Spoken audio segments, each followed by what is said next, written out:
Thank you for tuning in to the GSMC Baseball Podcast, brought to you by the GSMC Sports Network. We have a great show for you today. We will be covering 4 different topics. So the first one is going to be about Cody Bellinger and the blockbuster news over the weekend that he is returning to Chicago. The second part is going to be about the updates on the other free agents on the market, how will Bellinger re-signing affect them, and just overall rumors about them in general. Then we'll be talking about some recent spring training stories that happened over the weekend and also today before I started streaming. And finally, we'll be talking about some other news around the league that I thought was important but maybe didn't deserve its own segment entirely. So now, before we do that, I would like to ask you to please like and follow the show. We get a number of requests from viewers, so to ensure that your question gets read by me and gets on top of the list, please use the link on the screen you see, streamelements.com/GSMC Sports Network /tip. It really does help the show, and it really does mean a lot for me and the channel and everyone else involved. So thank you so much for that. All right, so let's get into our first topic today, and that is going to be about Cody Bellinger. We finally have some movement on the free agent market and involving the Boris 4, and it is about Bellinger and him returning to his old team, the Chicago Cubs. Now, we were waiting for what the first domino to fall would be in regards to Boris and the free agents that are still in the market that are signed by, that are represented by him. And we finally got it with Cody Bellinger going back to the north side. So this had been rumored for a little while now. Bellinger and the Cubs just made a logical sense with his market kind of faltering and him being very comfortable in Chicago last year, him having a bounce-back season after the years of futility he had with the Dodgers. It just made sense, and it finally does come to fruition here over the weekend, very early in the morning on Sunday. So the basis of the deal is 3 years, $80 million. There's 2 opt-outs after the first 2 years, of course, and it is $30 million in the first 2 years and then $20 million in the last. So yeah, that's just the basis of the contract. Bellinger, after seeking a long-term deal and not getting it, he takes a sort of prove yourself contract where he gets that 1-year deal, which is the basis of it. And if he struggles, he can get the 2nd-year option or even the 3rd. Hopefully it doesn't come to that for him because it would be better for his career. But of course. So if he is good next year, he gets to opt out and gets to hit the market again and hopefully prove to teams, you know what, that wasn't a fluke. I'm really back. I really am the Cody Bellinger of the Dodgers once again. And he gets the big contract he was looking for, hopefully for him. So I think when you're looking at this contract, there's going to be natural comparisons to another guy who took a similar contract, with that, of course, being Carlos Correa. Correa also was on the market for a long time looking for the long-term deal that he never got. And instead, he compromised and took a short-term deal with the Twins, which he eventually opted out of after 1 year, and then re-signed on a long-term deal with them after 2 failed attempts to go to 2 different teams. But we all know of the Correa situation. That was old story. So yeah, just some general thoughts on this deal for the Cubs and for Bellinger. I find it very interesting that Bellinger and especially Boris finally gave in and took a short-term contract and didn't take the long-term deal that they were looking for. Maybe 7 to 8 years, $300 million, something like that, which Boris probably thought he was worth because of the season he had last year and his track record. So you look at Boris and just what he's done over his career. This is not something he does often, and I think it's a mixture of him realizing, okay, I think the times are different now with a lot more analytics, a lot more information teams have. They're going to realize these players who, they're not worth the contracts that teams would give them in the past. Now, Cody Bellinger is still a really good player, but there are a lot of, concerns you have with him. One of course, being that we heard about the Yankees and why they didn't want to bring him in was that because he didn't really hit the ball particularly hard last year, and that could show some signs of luck and some signs of regression going into the future. And, just that he may not be able to live up to the contract that a team gave him. And I think a lot of teams saw that. And they were like, okay, if we're going to give out a monster contract, it's not going to be this guy. If you're a smaller market team, like you have teams like the Yankees, like the Mets, like the Dodgers, teams like that can give out long-term, huge contracts every single year.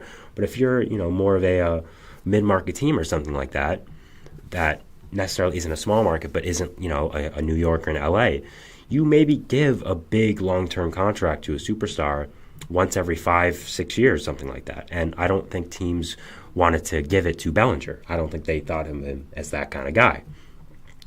So I think it makes sense that he took this short-term deal. Again, it's going to be very interesting now to see if this is what Boris does in the future, especially with his clients that are still in the market. We're going to talk about it in the next segment. So I'm not going to get ahead of myself. But yeah, I mean, it's a huge deal that Boras finally gave in and took one of these short-term contracts, and it's really interesting that he did.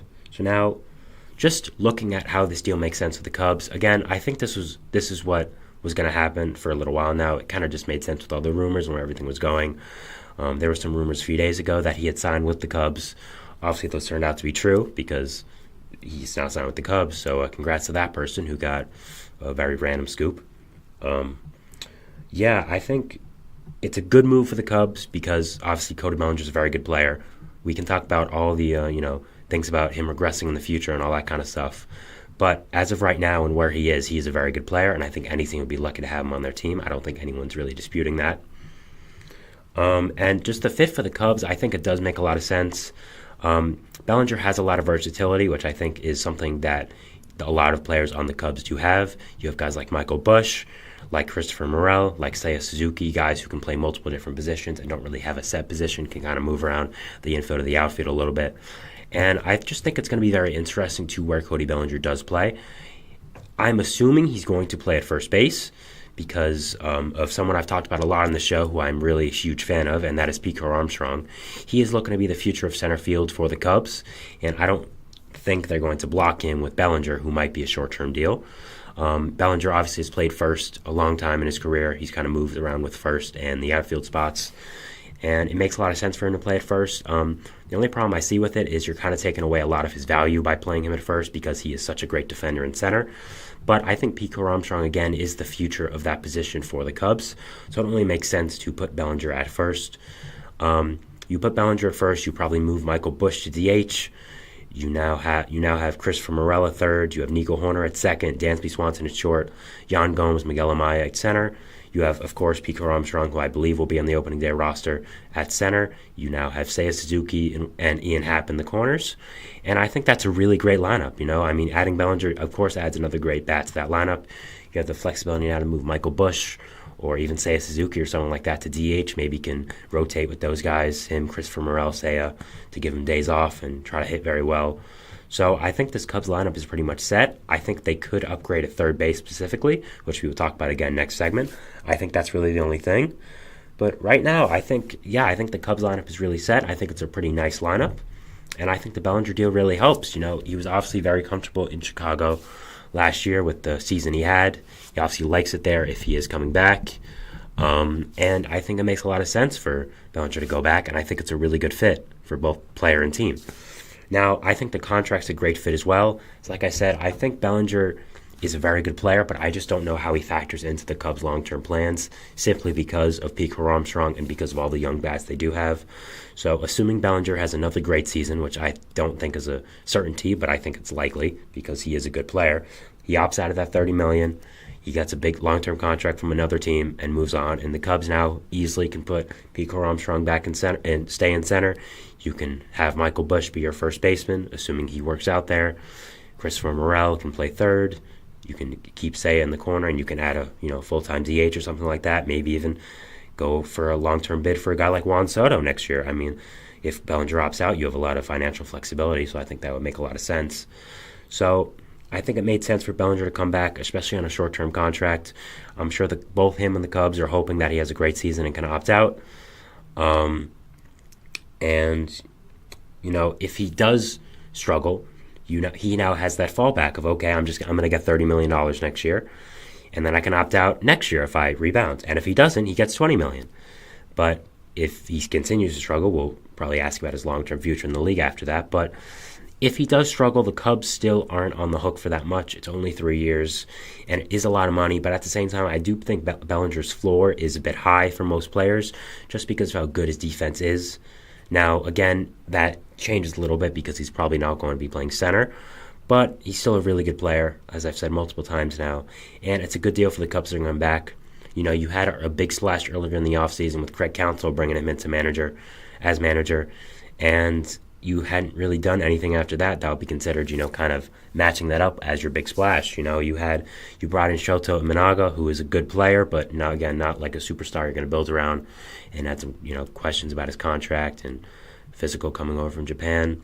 You had Hector Neris, who's a good bullpen arm, but again, not something that's going to really excite the fan base to a new degree. But I think bringing back Bellinger really does that. He's very much beloved in Chicago. A lot of people are big fans of him. They love his redemption story. He's always seemed like a very likable player in his career in the league.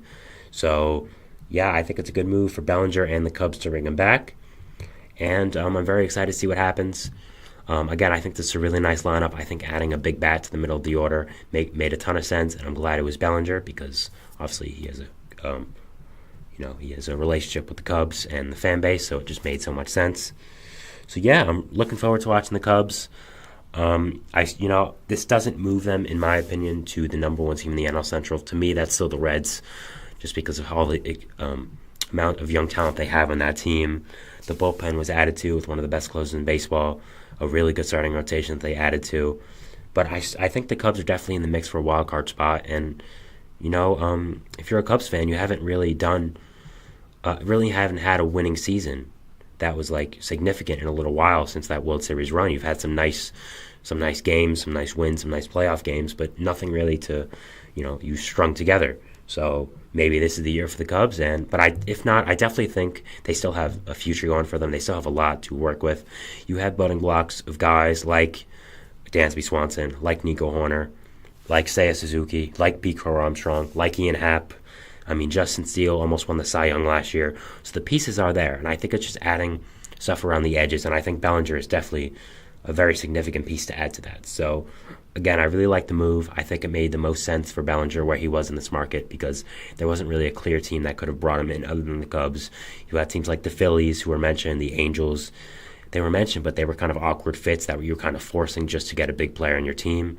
So I'm glad he went back to Chicago. I thought it was the most natural fit, and it makes sense for both the player and the team, and I think the contract is good as well.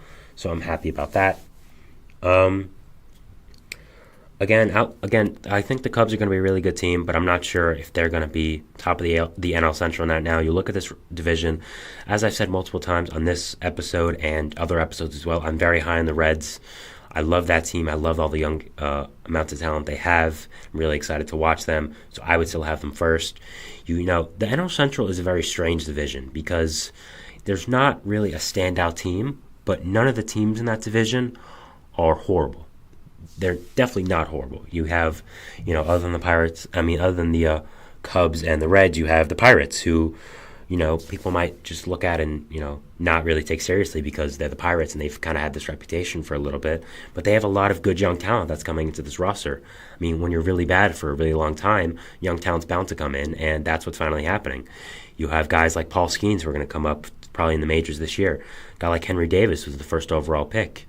Other young players as well to build around, like Liero Peguero. You just extended Mitch Keller to be a forefront of that pitching staff for a little while. So the Pirates definitely have a lot of pieces, and I would look for them to be, maybe a surprise team in the NL Central this year. I don't have them winning it, but again, crazier things have happened. The Marlins made the playoffs last year, so if that can happen, I definitely think the Pirates could, or even win the division if, something crazy happens. You have the Cardinals, who are really interesting. Obviously, they've had a lot of pitching issues the past few years. They think they've added to it this offseason, signing Sonny Gray, Lance Lynn, Kyle Gibson. I'm not entirely sure, but maybe they know something about those guys that I don't. But they have such an array of young bats that it's really incredible the amount of talent there is there for those bats. They also made a signing, so we're going to talk about that later in the show, but I'm sure if you're a baseball fan, you probably know what that signing is at this point. I'm very high on the Cardinals' bats. It's just a matter of getting that pitching staff together and getting it to be a cohesive unit who can really win games for you. I think Sonny Gray will do that, but I think the rest of the rotation is a big question mark. You have the Brewers, who are very interesting because they just traded Corbin Burns, their best player, and they lost Brandon Woodruff for the year. They did re-sign him though. You have a good young core, but nothing that's going to be really great and that's going to get you into the playoffs like the Brewers teams of the past.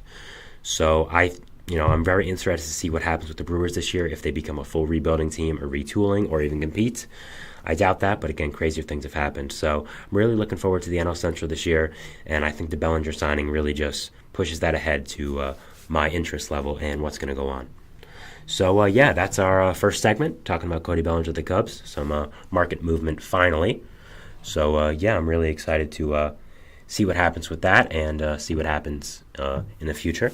So we're going to go to a break here, but before that, we're going to talk about our next segment a little bit, which is going to be updates on the market, updates on the other free agents still out there, how does Bellinger affect them, and just that kind of stuff as well. So, yeah, we're going to take a break, but we'll see you after that. So, thanks. I feel like I'm losing my mind. Is everybody in the world blind? Please, Lord, give me a sign, a sign. I feel like I'm losing my mind. Is everybody in the world blind? Please, Lord, give me a sign, a sign.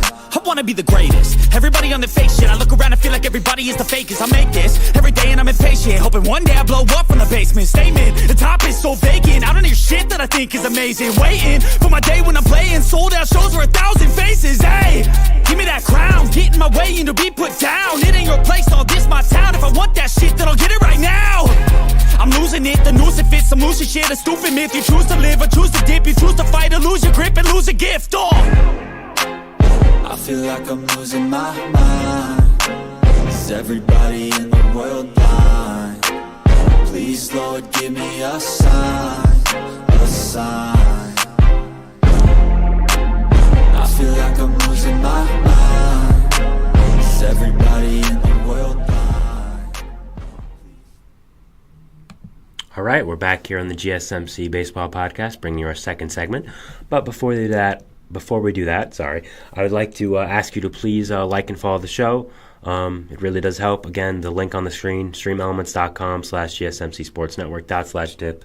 If you do want to donate, it really does help the show. It really does mean a lot. So thank you so much for that, and I do appreciate it.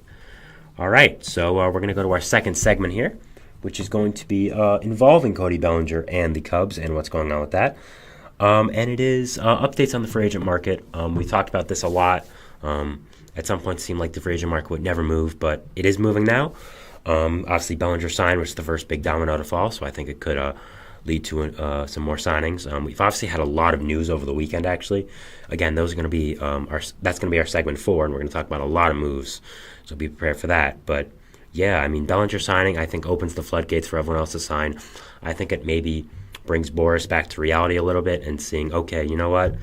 I'm going to have to get some short-term deals with these guys and not get the huge paydays they were looking for, maybe next year. But as of right now, it's a no-go. I think it's going to bring them back to reality, which is good for baseball fans and people who want the market moving. So we're going to start off with the first big free agent of the guys I'm going to talk about, and that is Blake Snell. Blake Snell won the Cy Young last year, 2-time Cy Young winner as well.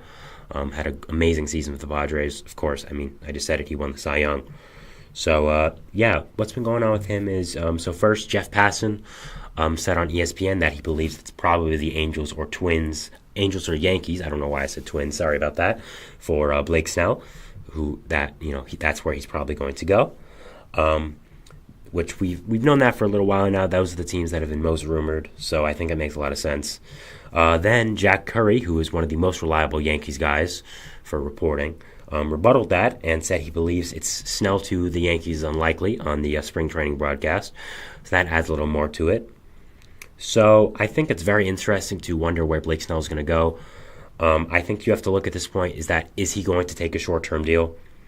I think when you have, like Bellinger did as well, of course, when you have the market being as slow as it is for Blake Snell, a guy who just won the Cy Young, for crying out loud, I think you have to realize that you may not get the payday you're looking for this year. Now, I think there are a few big reasons why Blake Snell's on the market still. I think the first one is inconsistency. Now, you may be saying, what do you mean inconsistency? He's won 2 Cy Youngs in his career. Yes, that is true, but the other seasons where he hasn't been very good. So that's the problem with him. A season he has is either the best pitcher. He's either the best pitcher in baseball, or he's walking 5 players a game and going 4.5 innings and having a high ERA. So that's the problem with Snell. He's very up and down. You don't really know what you're getting with him on a day-to-day basis. And teams who are looking for a long-term starting pitcher, to give a starting pitcher a huge contract, I don't know if they're going to give it to Snell because of those inconsistencies. When you want to sign a big pitcher to a contract, you want an ace. You want a guy who can go out there every 5 days, you give him the ball, and you're like, okay, you know what, we're going to win today. I feel extremely confident in that because we have our ace on the mound. And I don't know if Blake Snell is that kind of guy just because of the inconsistencies he's had in his career and the ups and downs. You look at guys like Garrett Cole, like Zach Wheeler, guys who got huge starting pitcher contracts, and how well they've worked out. When the Phillies and Yankees have go to the mound every 5th day and have Wheeler or Cole on the mound, if you're a fan of that team, you're like, okay, you know what? Today we're going to win. Why are we going to win? Because we have our ace on the mound. We have a guy that we know is going to give us 7 amazing innings, 2 runs or less, something like that. That's an ace in my opinion. And I don't know if Snell, when he's on his game fully, that's him. But when is he on that 24/7 or a full season? Twice he was. But it's such up and down that you don't know if you want to give him that big contract that he's looking for. Also, I think a big problem is he doesn't go very deep into games, even when he did win the Cy Young. He has a lot of pitches, and he does not go very deep into games. Like I was saying, usually it's around 5 innings, 6 if you really want to push it, and that's a problem, especially in this day and age. You want pitchers to go deep. You have deeper bullpens, yes, but a pitcher who he's not giving up a lot of runs, yes, but he's not going very deep into games, which hurts your pitching staff in the long run. So I'm not sure about if teams want to pay a guy with these kind of stipulations that come with him. So I think that's something to watch here. Sorry about this. Quick, I'm just going to move that. Thank you. Sorry about that. I think that's what you look for at Blake Snell right now, and just why he hasn't gotten the contract he wants, why he's still out there, and why we're hearing the 2 teams we thought all along would sign him. Maybe one of them is out. I think when you look at places he could take a short-term deal, like Cody Bellinger did, I think I would look at 3 places that have not been mentioned that much. First, I would look at Baltimore. They need another pitcher. They always do. They've shown they're not afraid to spend long-term. They're not afraid to spend short-term money. That's a good AAV.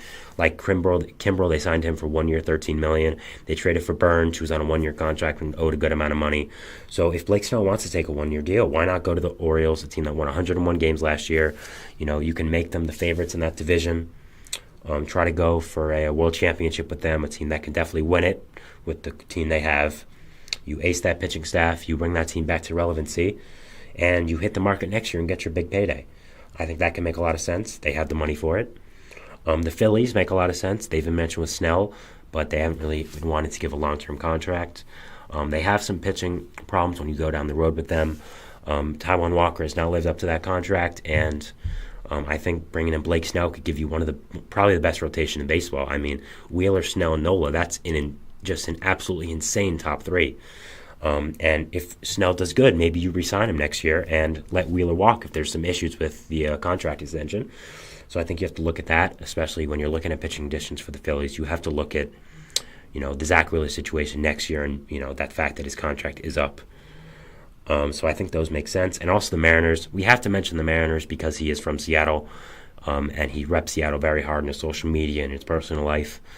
It doesn't make the most baseball sense because they don't really need a pitcher, but I think it makes a lot of sense just because he is from there, and maybe he could get them to trade one of the younger pitchers for a bat if they do bring in Snell. In the end, I do think the Angels give in and get him and sign him to a long-term deal. I think Artie Moreno wants a big splash after losing Ohtani, and I think Snell can be that. They always need pitchers, of course. We know about the Angels, and I think Snell could bring that. He lives in Southern California right now in the offseason, and making a small trip to the ballpark could be of interest to him. So I think in the end he goes to the Angels, but I would not be surprised if it's another team. Jordan Montgomery, the next one here. We know the Rangers aren't signing him. Along with Snell, Jack Curry mentioned he believes the Yankees are unlikely to sign him. We had heard some rumors about that in the offseason, but I always thought that was kind of unlikely just because of the history between the two parties. For Fitz, I think the Cubs make a lot of sense. I don't know how Bellinger re-signing affects them with the financial situation, but I think it makes a lot of sense. They could use another, not ace level pitcher, but high level pitcher in that rotation. I think Montgomery brings that, and a lot more depth there as well. The Red Sox, they apparently just met with him on Zoom. We're going to talk about that later as well, more on it, but they've met with him on Zoom. Apparently it went well, according to Peter Gammons, who's a Red Sox writer. So I would look at the Red Sox right now as very deep involved in the Montgomery situation. I mean, I've talked about him a lot. His wife lives in Boston right now, working for a hospital. He is in Boston in the offseason. I think it makes a ton of sense for him to go to Boston. The Giants make sense. They need pitching help, but I don't really think they're going to give him a long-term contract. The Angels make sense. Again, we mentioned them with Snell, so you have to mention with the other big starting pitcher, which is Montgomery. And again, the Phillies, same thing. In the end, I think he goes to the Angels if Snell does not go there. And if Snell does go to the Angels, which I believe he will, I believe he goes to the Red Sox. I think no matter what the Red Sox haven't done this offseason, it just makes too much sense for him not to go there. It just makes so much baseball sense. It makes outside of baseball sense. It really, to me, is just a perfect fit between player and team. And I think the Red Sox eventually give him a long-term contract, a little cheaper than they're probably expecting because of where his market is, which is probably better for them because they're kind of cheap right now. We know this, but I think in the end he goes to the Red Sox, and it's a nice addition for them. Next, we have Matt Chapman. I'm really confused about his market and where he could go. I was convinced he was going to the Giants for a long time, but the Giants then said they probably wouldn't add anyone significant. I don't really know about that. I don't know if that's a play, if that's a ploy for them, or if they really mean it, or they do want Chapman just at a lower price. But yeah, other fits for him. I think the Cubs, we talked about it a little bit before with Bellinger. I think they make a lot of sense for Chapman. I think their lineup is pretty much set, but I think third base is the one position they could upgrade. You have Nick Madrigal, Patrick Wisdom, Christopher Morel. All are fine players, good players, but adding Chapman I think would really solidify that and give you a long-term piece. You could then play Morel as kind of a super utility guy who can play all around the field when someone's hurt, fill in a DH as well, and kind of not have a set spot, kind of play a Whit Merrifield role for the Cubs. And again, Patrick Wisdom and Nick Madrigal, fine players, but I don't know if they're starters on a team that wants to win as much as the Cubs do. Again, the Giants. The Giants again make sense. We're going to talk about them a little bit after. The Mariners. They've been mentioned with him. I'm not sure how likely that is, just because they did add Jorge Polanco, who had some legitimacy to that third base spot and that infield overall. So I'm not sure about that. But, the Mariners have spent a lot of money after we thought they wouldn't in the offseason. And I think adding a big bat to that lineup like this would be very good for that team, would be very good for them, and I think makes a ton of sense. So if they are willing to spend the big bucks, I think Chapman returning to the West Coast would make some sense. In the end, though, I still really do believe he ends up with the Giants, no matter what Farhan Zaidi says. It just makes too much sense. Bob Melvin, he has a relationship with him. He's from the Bay. He used to play in the Bay. The Giants could use a third baseman. It really just makes so much sense to me, and I really do believe he ends up in San Francisco, no matter what Zaidi says, and no matter what's going on with that. So I would look still for Chapman and the Giants to be a fit. Maybe I'll get proven wrong, but I really believe he ends up back. I believe he ends up in San Francisco and goes back to the Bay. Finally, J.D. Martinez. I don't know where J.D. Martinez is going. I do not know what suitors he has left. I guess the Angels, the Mets, the Tigers even. I really don't know. I think we'll look at these teams just because we have to, because J.D. Martinez still is on the market. First, the Angels. They could use another big bat to that lineup. Martinez wouldn't go far in L.A. He would go from the Dodgers to the Angels. Just quick drive, different parts of the state. So I think the Angels make some sense. They do have an opening at DH, of course, after Ohtani left. So I think that could make some sense, but I'm not sure if they want to add a one-year deal for a veteran who's going to cost a lot for a team that's probably not going to be competing for a playoff spot. And I don't know if Martinez wants to go to a team that's probably not competing for a playoff spot. So I think that's something to look at. The Mets have been mentioned with him.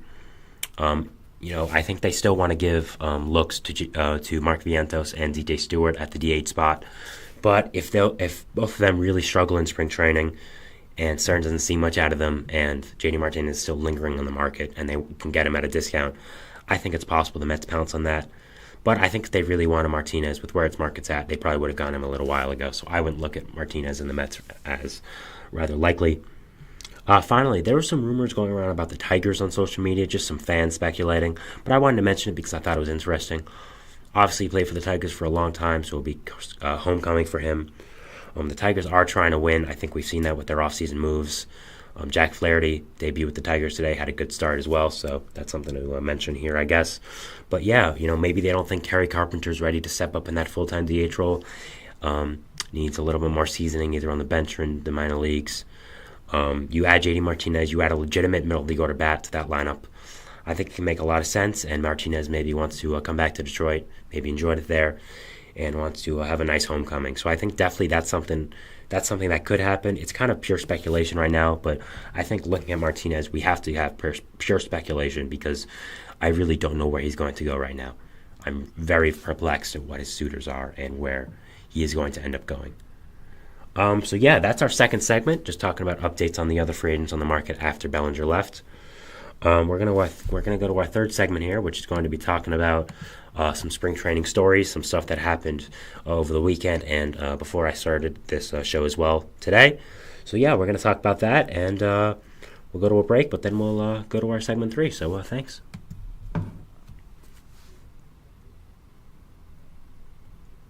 For the best and latest podcasts available anywhere, go to the podcast app on your cell phone and type in GSMC to access free content-rich podcasts on health and wellness, book reviews, sports, entertainment, relationships, social media, movies, technology, finance, and even weird news. Subscribe and download the GSMC Podcast Network's family of shows, available everywhere podcasts are found.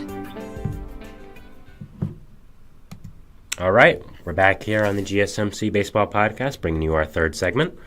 So this segment is going to be about spring training stories.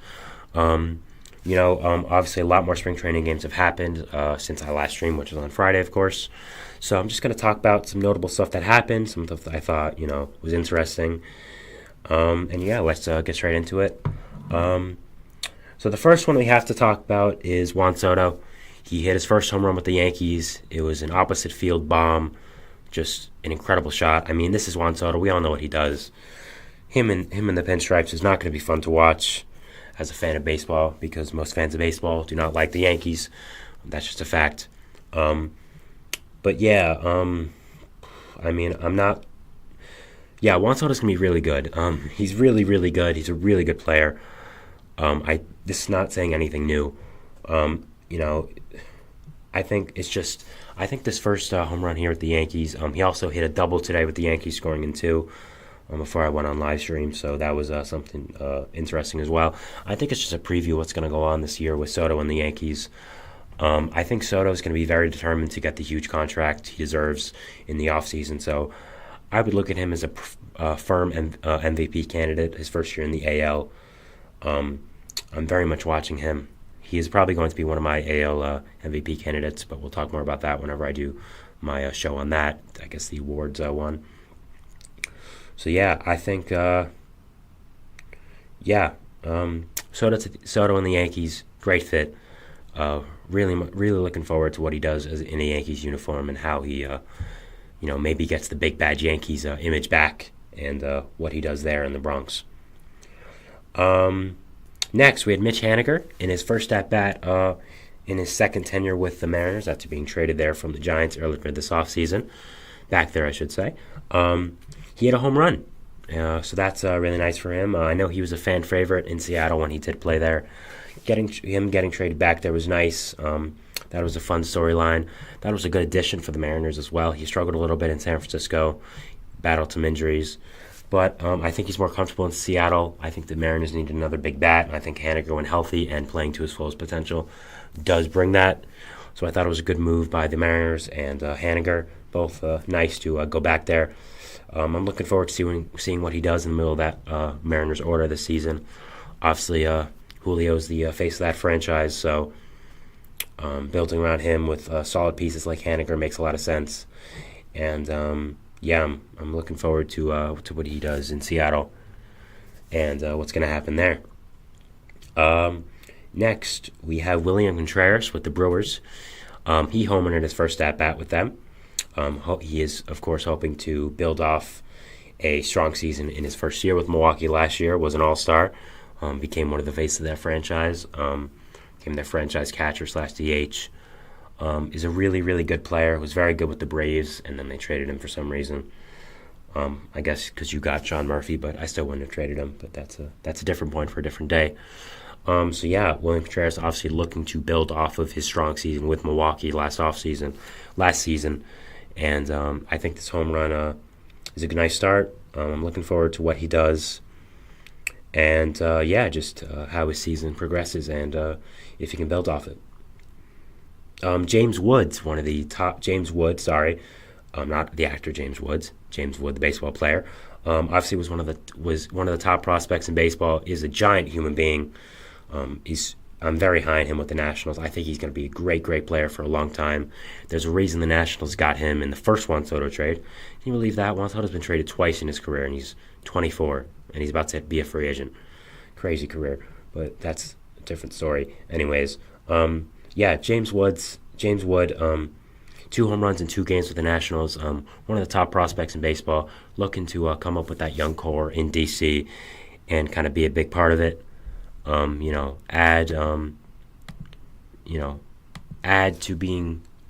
to that core in DC, something they've lacked since the World Series, since that rebuild. So he's going to be a monster in the big leagues. I can't say enough about how good he's going to be, in my opinion. Hitting a home run, hitting 2 homers in 2 games, I think is just a preview of what he's going to do in the major leagues and what's going to happen. So looking forward to watching him and how much he's going to crush baseballs in his career. And I think this spring training and what's happened with that is just a preview. And I'm really looking forward to it. And I'm really looking to see what happens with him and the Nationals' young core in general as well. Another thing, Trace Thompson of the Mets hit a grand slam today. It's one of the first few grand slams of the spring. Trace was a nice addition by the Mets to solidify that outfield depth in AAA. He's probably going to come a few times this season, bring some depth to that outfield and some legitimacy there. To the 5th, 6th outfield spot. He's looking to build off. He's looking to have a nice spring, maybe even crack the Mets roster. I doubt it, but it's nice for him to hit a grand slam and. Nice for him to start the spring off on a nice note with his new team, and maybe pave a way for himself and not have everyone constantly mention his brother anytime they talk about him. Next, the Yankees. Another story about the Yankees. They got 1 hit in a split squad game against the Phillies, so I thought that was notable too. I mentioned it was a lot of their backups playing versus Aaron Nola, who's obviously a very good pitcher. So you have to take that into consideration. But still, a nice start by Aaron Nola and the Phillies pen, and a lot of their starters playing as well. A nice start for them. And just what happened with that. And just looking forward to that. And good game by the Phillies, and nice job to one hit the Yankees, even if it was their backups of sort. Now we're going to Saturday. The Yankees, they scored another story about the Yankees. Sorry about that, but there's a lot of stories about the Yankees. They're notable. They scored 22 on the Tigers, which was led by top prospect Spencer Jones hitting a 470-foot home run. If you guys don't know the name Spencer Jones, please learn it. He's an incredible player, an incredible prospect who's going to be up very soon for the Yankees. He's probably the reason they don't have Dylan Cease on the team right now. That's the White Sox very much wanted in the trade talks, but the Yankees didn't give him up because of how good he is. I actually agree with the Yankees. I think he's very, very good, and I wouldn't give him up for Dylan Cease. Yeah, this guy's a monster. People have compared him to Judge, which is obviously kind of a lot because Judge is such a good player. But he's had a really great start to his career in the minor leagues and with the Yankees spring training as well. He's a beast. He's just so muscular, so strong, such a big human being, and such an amazing, just raw athlete. So, yeah, looking forward to seeing what Spencer Jones does in his career and how he can keep going with this and, yeah, go on and what he does and how he progresses in the major leagues and if he's up this year or later or next year. Most likely next year, but top prospects keep coming up earlier and earlier in their, with how baseball is. So I wouldn't be surprised if he is up fairly soon. The Phillies and Blue Jays, another story about the Phillies. They had a 14-13 game. The Phillies had a 10-run fifth inning led by prospect Matt Kroon hitting a 3-run homer. Yeah, very high-scoring game here. Good for the Phillies and the Blue Jays to get acclimated to spring, start scoring a lot of runs, keeping spring training exciting, and yeah, just keep going on with that, and just adding to the storylines here and what's been going on and what's been notable here about spring training and what's going on. So yeah, that was something that happened over the weekend that I thought was interesting. Finally, the Dodgers and the Angels, their game finished in a tie, which is useless. Why is there ties? I understand it's spring training, but I don't like ties. Ties for football, ties for other sports. Don't bring ties to baseball. But yeah, you don't see very many ties even in spring training. So I thought it was something notable to talk about, and yeah, just about that as well. So we're gonna talk about today's games now and what's going on with that. We obviously talked about some things before, but just some notable stuff from today. As I mentioned, Trace Thompson hit a grand slam for the Mets. So that was something. Top prospect as well, Luis Angel Acuna, came over, of course, in the Scherzer trade. He had 2 hits, so trying to build off, trying to rebound after a rough start to the his start in the Mets farm system. The Cubs and Royals are currently in the 4th inning. It is 4-0 Royals to start the game. So I guess Cubs aren't feeling that revitalized team after re-signing Bellinger. 3-2 A's to D-backs in the top of the 4th. There's a no-hitter going on currently in the 6th inning of the Reds-Mariners game. Seattle has 1 hit and Cincinnati has none. So yeah, Seattle had to start the game. Luis Castillo throw 2 innings, then Austin Voth and Heath Hembry. So they're looking to throw a nice little spring training no-hitter. We'll update you throughout this to see if it stays here. Brent Suter, the Reds' new addition, is in for the Reds for the first time, so that's nice to see. It's 7-1 Angels currently in the top of the 4th, so that's something to watch here. Nice job of the Angels to blow out the Giants. Yeah, Hunter Dozier has a 3 RBI game with them, so nice start to his Angels career. Maybe he'll make the roster. Definitely possible. Dodgers Rockies 4-0. Guardians Padres 4-0. Reds Brewers 2-2. Rays blew out the Orioles 8-3 today.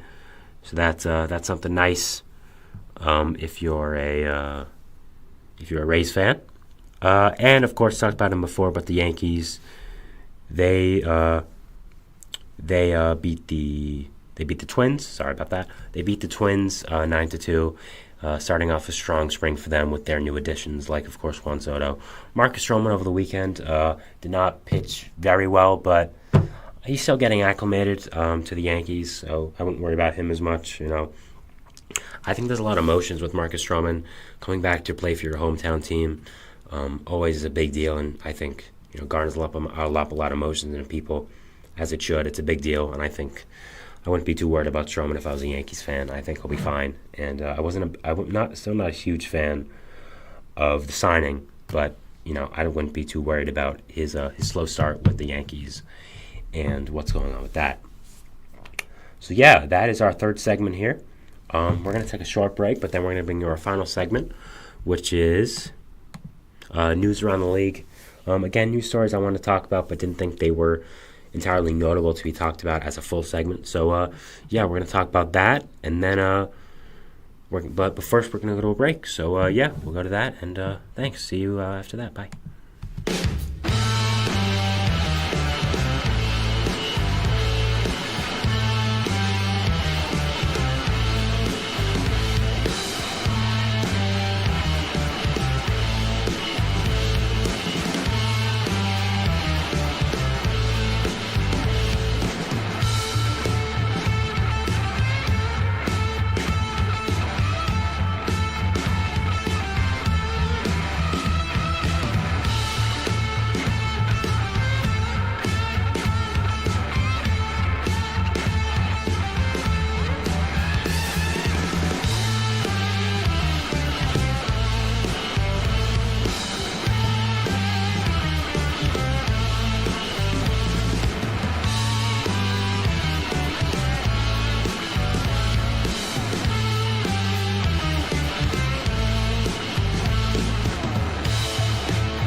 All right, we are back here on the GSMC Baseball Podcast, bringing you our fourth and final segment, and this is going to be about news around the league, just some general stories I want to talk about. We have a lot because the market's finally moving, and of course, it's been 2 days since I've streamed because of the weekend.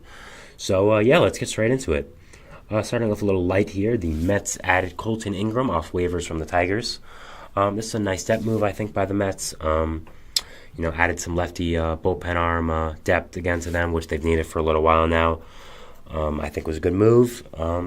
Just a little under the radar. Matches a lot of the trend that David Stearns and the Mets have had with the Mets so far, which is that he has a good K rate, but also a bad walk rate. So they're trying to figure out that raw stuff for him without giving up all the walks. So just good depth by the Mets. Can never have too many lefty relievers, especially ones that are going to be in the minor leagues, like Colton Ingram. So, I like it. Next, we have the Phillies. They added Cam Gallagher off waivers. Good depth move by the Phillies. Makes a lot of sense, to add another veteran catcher to the mix. Can never have too much catching depth. And nice guy to add behind JT Realmuto and his backup for the season, just to add a veteran presence there. Probably won't make the roster, but will probably be a nice step for them in AAA. Going to a little more notable stuff here now. JD Martinez and the Giants. That's a big situation that happened over the weekend. So what happened there was JD Martinez, it came out that from the New York Post that he was offered a contract by the Giants and said no because he just didn't want to go there, which is very interesting. You don't really see that happening, just saying no to money because you didn't want to go to a place very specifically, I guess. It then came out from Susan Slusser that they did offer a contract to JD and that they were talking, but in the end, they did not sign him because they thought the price was too much, and they ended up, of course, going to Jorge Soler. So it's kind of a he said, she said situation with JD Martinez and the Giants. I think it's interesting that it came out that Martinez said, apparently, this is what the reporters say, we don't know how true this is, that he just simply didn't want to go to San Francisco. I think that's kind of been a trend the entire offseason. They have a lot of money to spend, and they haven't had that many free agents going there that are big, and we've heard a lot of rumors about the city and the teams. So first, before we talk about the city, it could just be that JD didn't want to go there for, he just played for the Dodgers and maybe didn't want to go to a rival. Maybe he felt connected to the Dodgers. Maybe he didn't want to move to a different side of the state, but stay in the state. I don't really know, but I guess that's a part of it. Maybe, maybe he felt connected to the Dodgers and didn't want to go to their biggest rival. It's possible, but I don't think that's the reason. If he really didn't want to go there, I think it more has to do with the city and the rep it has within baseball. A lot of players have come out and said they don't really like San Francisco. They think there's a lot of problems with the city. The taxes are too high. The weather's weird. Now, I'm not going to really speak on that because that's more of a political issue that is not really my expertise. I will say I've been to San Francisco. I enjoyed it a lot. I've been to their ballpark. I enjoyed the ballpark a lot. I think the splash hits is really cool. I think the view of the Golden Gate Bridge in the background is very nice, so I think it's a very nice ballpark. I think it's a very nice city. But again, if it has a different rap within baseball, I wouldn't really know. So I'm not going to, trash talk San Francisco here. But I know this has been something that's been mentioned by some players in the past about going to San Francisco. So, I just wanted to mention that with Martinez because it could be that. Moving on now, we have some updates on Cody Bellinger and his injury involving the Mets. According to Andy Martino of SNY, who's one of the better Mets reporters, he is saying Bellinger will probably be back mid to late May if everything goes according to plan for his rehab. That's kind of what I was expecting. You'd need to take 3 weeks to shut off everything completely, 3 weeks to build back up. Then you have to probably pitch some rehab assignments, make sure you're fully ready to pitch because you don't want to re-injure it or have a setback. You also want to be extra careful. So if he's not ready after 3 weeks, he's not ready after 3 weeks. There's really nothing you can do about it.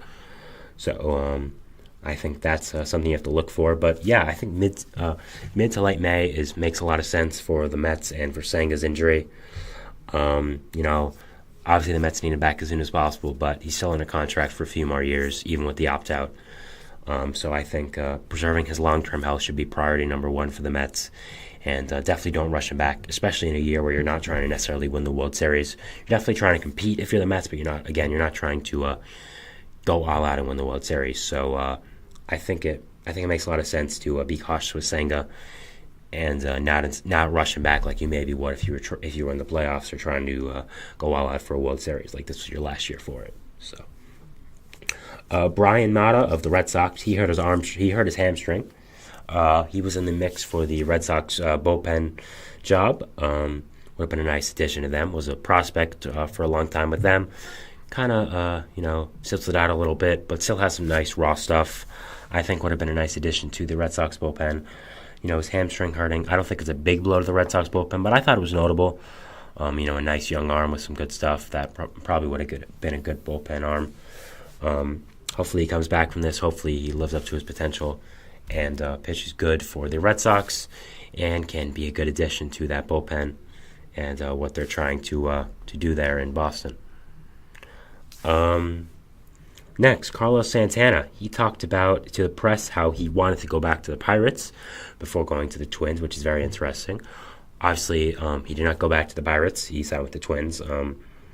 He talked about how the Angels, his agent, and the Pirates tried to get a deal done before he went back to the Twins. Why do I keep saying Angels? Sorry about that. Before he went to the Twins.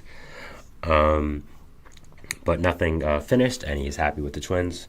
It makes sense that he wanted to go back. I think he played a veteran leadership role for the Pirates.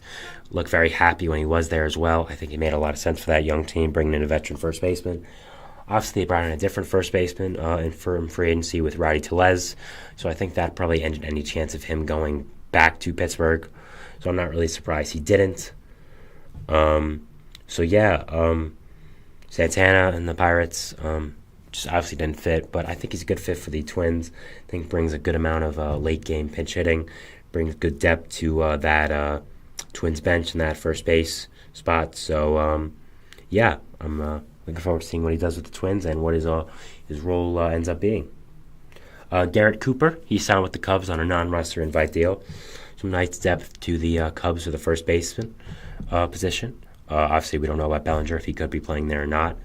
He is not officially signed, of course, so maybe this was in the workings before he signed, but we don't know.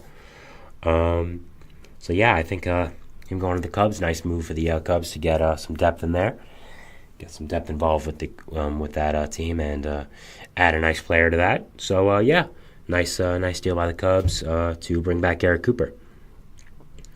Brandon Crawford, he is signing with the St. Louis Cardinals. Kind of a deal that came together out of nowhere. I didn't really expect this or had it on my radar whatsoever. But, it's happening. So we're going to talk about it a little bit. So why does this make sense is the first thing. Now, Crawford leaving the Giants, I think, is a big story. Obviously, he played with the Giants his entire career, and now he's going to a different team. So it's going to be very weird to watch that flow with another team, not the Giants. But I think it makes a lot of sense for him to go to the Cardinals. I think that team is a good fit for him. Obviously, the Cardinals have a very good young shortstop in Mason Wynn, who's probably the future of that position for them. So, I think Crawford brings a lot of veteran leadership to that. Can teach him a lot, especially with fielding, which is Mason Wynn's MO, which it was for Crawford in his prime. He was one of the better fielding shortstops in the league in his prime. Probably still is if he was starting. Obviously had a very weird season with 2021. Kind of was great out of nowhere, and after that, came back to the reality with the Giants. I think it's a good move by the Cardinals to get some veteran leadership in there. Also add some more depth behind Mason Wynn at shortstop, with Tommy Edman being questionable for opening day with his injury.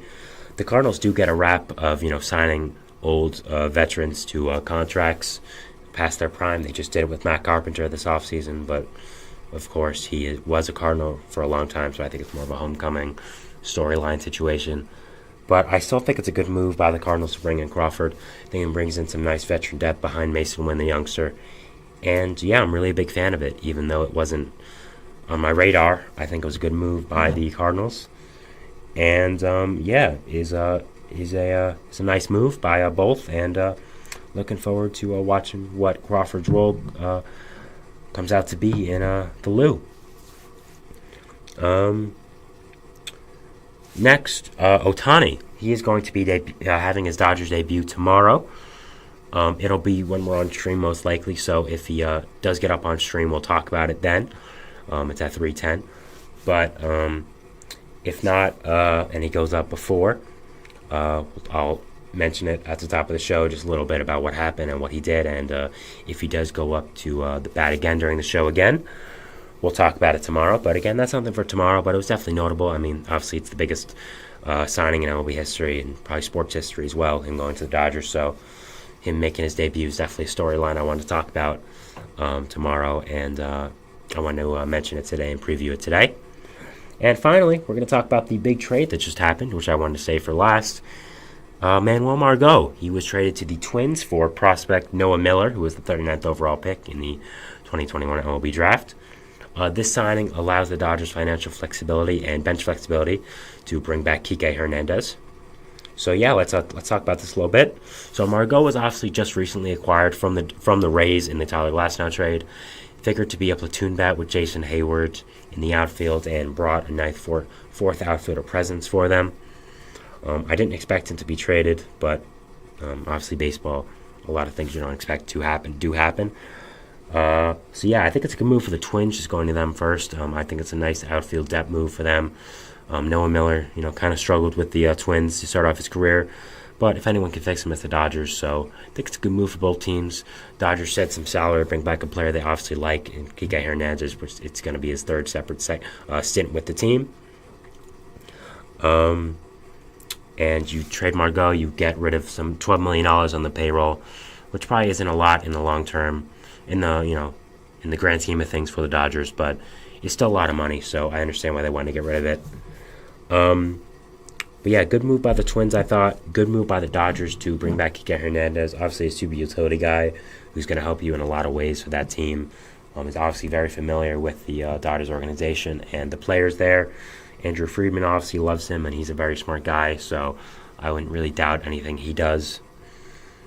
Looking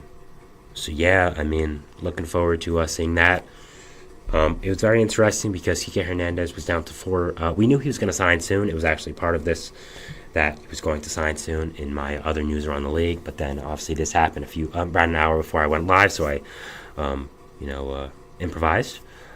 We knew about the Twins, Angels,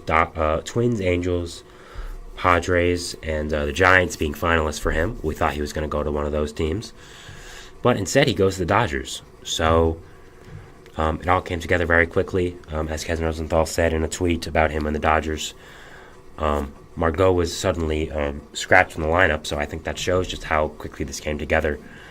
I guess the Dodgers really wanted him. I'm sure Hernandez wanted to return back to the Dodgers. Who wouldn't want to go back to the Dodgers, especially if they've shown they want to? So, good signing by the Dodgers. Good trade by the Twins. Good job by Kike to find a home back in LA. Fan favorite, of course. So I really like this move for the Dodgers and for Kike as well. So that's going to be our show today. Thank you so much for watching. It really does mean a lot. Make sure to follow us wherever else we are. Facebook, Twitter, TikTok, Instagram, Twitch. Get make more content and updates on the stream. Please leave a positive review. It helps us a lot. Thank you again for tuning in and spending part of your day with me, and everyone else who's listening on the audio version as well. Thank you so much for that. Have a wonderful day, and I'll see you later. Goodbye.